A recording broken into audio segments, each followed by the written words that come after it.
ಇವತ್ತು ಸಾಹಿತ್ಯ ಸಮ್ಮೇಳನ ಅಂದ್ರೆ ಅದು ಸಾಹಿತ್ಯದ ಸ್ವರೂಪವನ್ನು ಕಳ್ಕೊಂಡು ಒಂದು ರಾಜಕೀಯ ಸಮಾವೇಶ ಸ್ವರೂಪವನ್ನು ಪಡ್ಕೊಳ್ತಿರುವಂತ ಹೊತ್ತಲ್ಲಿ ಒಂದು ಮೌಲಿಕವಾಗಿರತಕ್ಕಂಥ ಸಾಹಿತ್ಯ ಸಮ್ಮೇಳನ ನಡೀಬೇಕು ಅಂತಕ್ಕಂಥದ್ದು ಈ ನಾಡಿನ ಎಲ್ಲ ಸಾಹಿತ್ಯ ಪ್ರೇಮಿಗಳು ಮತ್ತೆ ಕನ್ನಡಿಗರ ಆಶಯ ಕೂಡ ಆಗಿದೆ.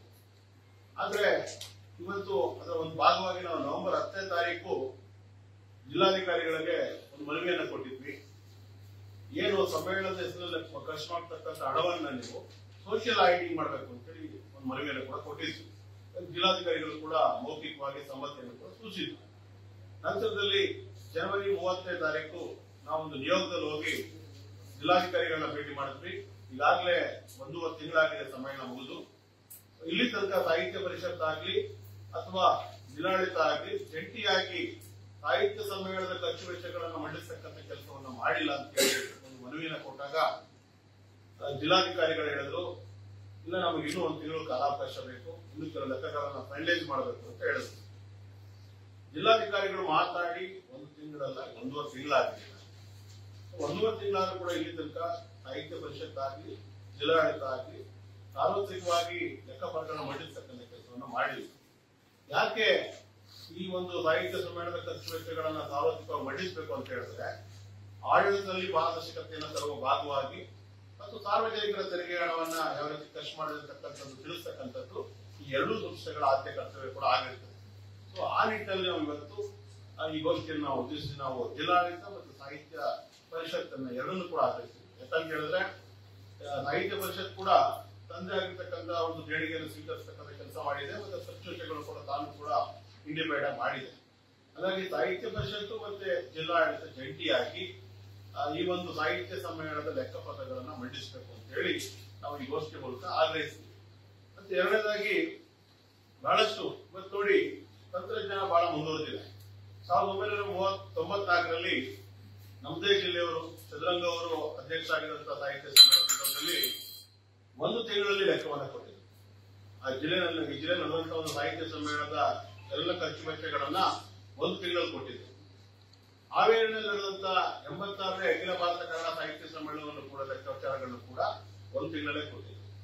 ಯಾಕೆ ಇವತ್ತು ಆರ್ಟಿಫಿಷಿಯಲ್ ಇಂಟೆಲಿಜೆನ್ಸ್ ಇದೆ, ಬೇರೆ ಬೇರೆ ತರದ ಎಲ್ಲ ನಿಮಗೆ ಕಂಪ್ಯೂಟರ್ ಇದೆ. ಕಂಪ್ಯೂಟರ್ ಇದ್ದಂತ ಕಾಲದಲ್ಲಿ ಅವರು 94ರಲ್ಲಿ 1 ತಿಂಗಳು ಕೊಡ್ತಾರೆ ಅಂತ ಹೇಳಿದ್ರೆ ಕಂಪ್ಯೂಟರು ಮತ್ತು ಇಷ್ಟೆಲ್ಲ ಲೆಕ್ಕ ಪರಿಣಿಸಿರತಕ್ಕಂಥ ಈ ಸಂದರ್ಭದಲ್ಲಿ ನೀವು ಕ್ರಮಬದ್ಧವಾದ ಲೆಕ್ಕವನ್ನ ಇಟ್ಟಿದ್ರೆ ಇಷ್ಟೊಂದು ಕೊಡಬೇಕಿತ್ತು ಅಂತ ನಾವು ಹೇಳ್ತೀವಿ. ಯಾಕಂತ ಹೇಳಿದ್ರೆ ಇಷ್ಟೆಲ್ಲ ತಂತ್ರಜ್ಞಾನ ಇದೆ, ನಿಮಗೆ ಕಂಪ್ಯೂಟರ್ ಸಹಾಯ ಇದೆ, ಎಲ್ಲವೂ ಇದ್ದಾಗ ಕೂಡ ಯಾಕೆ ವಿಳಂಬ ಆಗ್ತಾ ಇದೆ?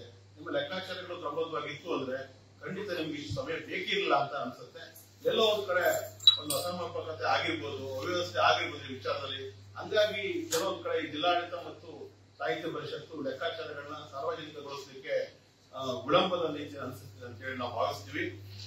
ಹಾಗಾಗಿ ಮುಖ್ಯವಾಗಿ ಈ 2 ವಿಷಯಗಳನ್ನ ಕೂಡ ಗಮನಿಸ್ತಾ ಈ ಒಂದು ಏನು ಸಾಹಿತ್ಯ ಸಮ್ಮೇಳನಗಳು ಪಡ್ಕೊಳ್ತಿರ್ತಕ್ಕಂಥ ಸ್ವರೂಪಗಳ ಬಗ್ಗೆ ಎಲ್ಲರೂ ಪ್ರಚಾರ ಇದ್ದೇ ಇದೆ. ಅದು ಕೂಡ ಮುಂದಿನ ದಿನಗಳಲ್ಲಿ ಆಗಬೇಕಾಗ್ತದೆ. ಉಳಿದಂಗೆ 94ರಲ್ಲಿ ಒಂದ್ ಕಡೆ ಆಗಿರ್ತದೆ. ಮತ್ತೆ ಇವತ್ತು ಸರ್ಕಾರ ಕೂಡ ಇದು ಜವಾಬ್ದಾರಿ ತಗೋಬೇಕು. ವಿಚಾರದಲ್ಲಿ ತಗೊಂಡು ಇದರ ಸೋಷಿಯಲ್ ಆಡಿಟಿಂಗ್ ಮಾಡಿ ಸಾರ್ವಜನಿಕವಾಗಿ ಲೆಕ್ಕಪತ್ರಗಳನ್ನ ಮಂಡಿಸತಕ್ಕಂಥದ್ದಕ್ಕೆ ಏನ್ ಬೇಕು ಕ್ರಮನ ಕೈಗೊಳ್ಳಬೇಕು. ಅದ್ರ ಜೊತೆಗೆ 94ರಲ್ಲಿ ಸಾಹಿತ್ಯ ಸಮ್ಮೇಳನದ ಸಾಹಿತ್ಯ ಪರಿಷತ್ತಿನ ಅಧ್ಯಕ್ಷ ಆಗಿದ್ದಂತ ಜಿ ಡಿ ವೀರಪ್ಪನವರು ಇದ್ದಾರೆ. ಅದ್ರ ಬಗ್ಗೆ ಒಂದೆರಡು ಮಾತಾಡಬೇಕು ಅಂತ ಕೇಳಿ. ಸ್ನೇಹಿತರೆ, ನಾನೆಲ್ಲ ಮಾಧ್ಯಮದ ಮಿತ್ರರಿಗೆ ಕೇಳಿದೆ, ನಾನು ಮಾಡಿದ್ದು ನಾನು ಹೇಳ್ಕೊಂಡು ಅದು ಇದಿಲ್ಲ ಅಂತ. ಆದ್ರೂ ಇವತ್ತು ನನಗೆ ಇನ್ನೊಂದು, ಈಗ ನಮ್ಮ ನಾಗೇಂದ್ರಗೌಡರು ಹೇಳಿದಾಗ ಮತ್ತೊಂದೇನು ಅಂದ್ರೆ, ನಾವು ಅವತ್ತು 40 ಲಕ್ಷದ್ದು ಲೆಕ್ಕ 1 ತಿಂಗಳು ಕೊಟ್ಬಿಟ್ಟಿದ್ದೇವೆ. ಈ ಕಳೆದ ವರ್ಷ 20 ಕೋಟಿ ಹಾವೇರಿನಲ್ಲಿ 1 ತಿಂಗಳು ಕೊಟ್ಟವ್ರೆ ಅಂತಂದ್ರೆ ಅಲ್ವಾ? ಹಾವೇರಿಯವರಿಗೆ 20 ಕೋಟಿ ಹಣದ ಲೆಕ್ಕನ 1 ತಿಂಗಳಲ್ಲಿ ಕೊಡೋಕೆ ಸಾಧ್ಯ ಆದ್ರೆ ಮಂಡ್ಯದವ್ರಿಗೆ ಯಾಕೆ 3 ತಿಂಗಳು ಬೇಕಿತ್ತು ಅಲ್ವಾ? ಯಾಕೆಂತಂದ್ರೆ ಸಾರ್ವಜನಿಕ ಹಣ ಇದೆಯಲ್ಲ, ಇದು ಪ್ರತಿಯೊಬ್ಬ ಕಂದಾಯ ಅಂತ ಇದು ಅದಕ್ಕೆ ಅದರೇ ಆದಂತ ಒಂದು ವ್ಯಾಲ್ಯೂ ಇದೆ. ಮತ್ತೆ ಇನ್ನೊಂದೇನಪ್ಪಾ ಅಂದ್ರೆ, ಇಷ್ಟೊಂದು ನಾನು ಮೊದಲ ಸಲ ಹೇಳಿದ್ದೆ, ಪ್ರತಿ ವರ್ಷನೂ ಇದನ್ನ 30, 40, 50 ಕೋಟಿ ಖರ್ಚು ಮಾಡೋದು ಮೊದಲು ಉತ್ಸವ ಜಾತ್ರೆಗಳು. ಆಕ್ಚುಲಿ ಸಾಹಿತ್ಯದ ಉತ್ಸವ ಆಗುದೇ ಇಲ್ಲ ಒಂಥರದಲ್ಲಿ. ಯಾಕೆಂದ್ರೆ 94ರಲ್ಲಿ 6,500 ಜನ 250 ರೂಪಾಯಿ ಕೊಟ್ಟು ಎನ್ರೋಲ್ ಆಗಿದ್ರು ಅವರೇ ವಾಲಂಟಿಯರ್ ಆಗಿ. ಈಗ 50 ಕೋಟಿ ಹಣದಲ್ಲಿ ಎಷ್ಟು ಜನ ವಾಲಂಟಿಯರ್ ಆದ್ರು? ಬರೀ 4,000 ವಾಲಂಟಿಯರ್ ಆಗಿ ಎನ್ರೋಲ್ ಆಗಿದ್ರು. ನೀವು ಕರೆದಾಗ ನಿಮ್ಮ ಒತ್ತಾಯ ನಾವು ಪ್ರಸ್ತುತ ಹೇಳ್ತೇವೆ. ನಾನು ಅವತ್ತಿನ 3 ಪಟ್ಟಾದ್ರು 25,000 ಬಂದು ನಾವು ಮಂಡ್ಯದಲ್ಲಿ ಮಾಡ್ಕೋಬಹುದು. ಇದರ ಅರ್ಧ ದೂರದಲ್ಲಿ ಅವತ್ತು ಸಮ್ಮೇಳನ ಮಾಡಬಹುದು. ಇಲ್ಲಿ ಮಂಡ್ಯ ಸಿಟಿ ಒಳಗೆ ಅಂತೆಲ್ಲ ಅನುಕೂಲ ಸಾಧ್ಯತೆ ಇತ್ತು. ಆಯ್ತು, ಸ್ಟೇಡರ್ ಆಗಲಿ. ಅದು ಒಂದೇನಪ್ಪ ಅಂತಂದ್ರೆ, ಇವತ್ತು ಪ್ರತಿ ವರ್ಷ 40-50 ಕೋಟಿ ಈ ತರ ಮೇಳ ಮಾಡಿ ಬಂದು ನಾವು ಮೊದಲು ಹೇಳ್ತಿದ್ವಿ, ಒಬ್ಬರ ಅಧ್ಯಕ್ಷರಲ್ಲಿ ಒಂದು ಸಮ್ಮೇಳನ ಮಾಡಿ ಬರೀ ಲಕ್ಷಗಳಿಂದ ಹೇಳ್ತಿದ್ದು ಈಗ ಕೋಟಿಗಳಾಗದೆ. ಯಾಕಾಗಿ ಪ್ರತಿ ವರ್ಷ 40-50 ಕೋಟಿನ ಸಮ್ಮೇಳನ 3 ದಿನ ಅದೇ ಎಷ್ಟು ಇದು ಮಾಡ್ತಾ ಇದೀವಿ. ಅದನ್ನ ಸಾಹಿತ್ಯಗಳು ಎಷ್ಟು ಜನ ಸಾಹಿತ್ಯಗಳು ಇವತ್ತಿನ 40-50 ಕೋಟಿ ಇತ್ತು ಕಡಿಮೆ ಆಗಿದೆ. ಮಂಡ್ಯ ಈಗ 30 ಕೋಟಿ ಅಧಿಕೃತ ಮೊದಲೇ ಆಗಿತ್ತು. ಆಮೇಲೆ ಮತ್ತೆ ಬಿಡುಗಡೆ ಆಗಿರೋದು ಇದೆಲ್ಲ ಸೇರಿ 50 ಅಕ್ಕಪಕ್ಕ ಅಷ್ಟು ಹಾಗೆ ಆಗದೆ ಅಂತ ಆಮೇಲೆ ಇನ್ನೊಂದೇನಪ್ಪ ಅಂದ್ರೆ, ಅದೇ ಎಲ್ಲ ಉಪಸಮಿತಿಗಳಿಗೆಲ್ಲ ಅಂತಿರ್ತಾರೆ, ನೀವು ಈ ಸಂಖ್ಯೆ ಇಷ್ಟು ಖರ್ಚು ಮಾಡಿ ಅಂತ ಹೇಳಿರ್ತಾರೆ. ಆದ್ರೆ ಒಂದು ಸ್ನೇಹಿತರೆ, ಮಹಿಳಾ ಸಮಿತಿಯ ಎಷ್ಟೋ ಲಕ್ಷ ಹಣವನ್ನ ಸುನಂದಾ ಜಯರಾಮ್ ಅವರು 15 ದಿವಸದಲ್ಲಿ ಲೆಕ್ಕ ಕೊಟ್ಟು ನೋಡಿ ಇಷ್ಟು ಉಳಿದಿದೆ ಅಂತ DC ಕೈ ಕೊಡೋಕೆ ಸಾಧ್ಯ ಆದ್ರೆ ಉಳಿದವ್ರಿಗೆ ಆಗಲಿಲ್ಲ. ಅದು ಎಲ್ಲ ಸಮಿತಿಯವರು ಹಂಗೆ ತಾನೆ ಅವ್ರವ್ರಿಗೆ ಸಮಿತಿ ಮೆರವಣಿಗೆ ಇಷ್ಟು, ಇನ್ನೊಂದಕ್ಕಿಷ್ಟು, ಸಾಂಸ್ಕೃತಿಕ ಕಾರ್ಯಕ್ರಮಕ್ಕೆ ಇಷ್ಟು ಅಂತೆಲ್ಲ ಹಂಚಿರ್ತಾರಲ್ವಾ.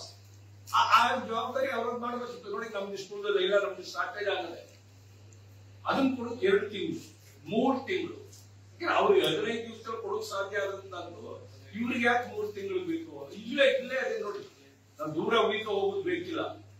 ಪಾರದರ್ಶಕತೆ ಇದ್ರೆ, ನಮ್ಮ ಮನಸ್ಸು ಸರಿಯಾಗಿದ್ದಿದ್ರೆ ಅದು ಕೆಲಸ ಸರಿಯಾಗಿ ಆಗ್ತದೆ. ಮತ್ತೆ ಸಾರ್ವಜನಿಕರು ಕೂಡ ಇದ್ರ ಬಗ್ಗೆ ಒಂದು ಗೌರವ ಭಾವನೆ ಬರುವಂತದ್ದಾಗ್ತದೆ.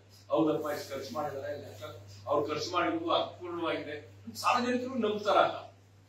ನಾವು ಲೆಕ್ಕ ಅವ್ರ ಮುಂದೆ ಒಪ್ಪಿಸಿದಾಗ ಸಾರ್ವಜನಿಕರು ನಮ್ಮ ಬಗ್ಗೆ ಒಂದು ಗೌರವ, ನಂಬಿಕೆ ಬರುವಂತದ್ದಾಗ್ತದೆ.